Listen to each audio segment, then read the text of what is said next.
In the earliest years of the 1900s, Western Europeans were accustomed to peace. No major war had been fought on the continent for nearly half a century. Spurred by industrial growth, Western Europe's economies prospered. But economic rivalry, imperial competition, and aggressive nationalism and militarism were spreading across the continent. The great powers expanded their armies and navies and began an arms race. Many hoped the buildup of arms would act as a deterrent to war, but the increasing emphasis on the military only aggravated the mistrust that countries felt toward one another. Fear of war led countries to sign treaties pledging to support one another if they were attacked.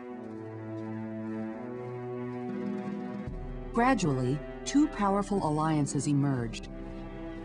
The Triple Alliance of Germany, Italy, and Austria-Hungary, and the rival Triple Entente of France, Russia, and Britain. The alliance system further increased international tensions.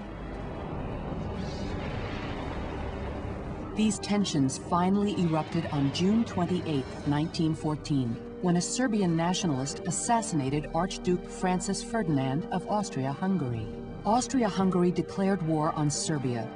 The alliance system then set off a chain reaction, as one by one the major powers declared war on each other.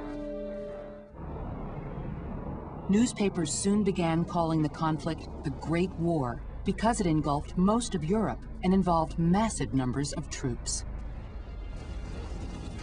The French mobilized almost 8.5 million men, the British nearly 9 million, the Russians 12 million, and the Germans 11 million.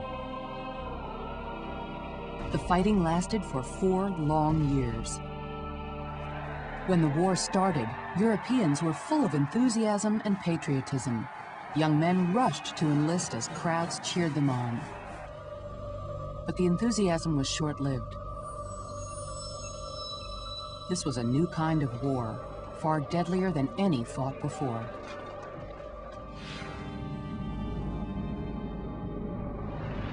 On the Western Front, the warring armies dug a vast system of trenches stretching from Switzerland to the English Channel. Soldiers lived a harsh existence, eating, sleeping, and fighting in the trenches. Thousands died seizing and defending the smallest bits of territory.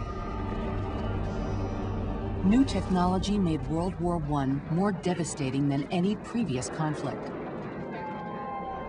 Machine guns could fire hundreds of bullets a minute. Artillery, howitzers, and mortars could shell enemy positions from miles away.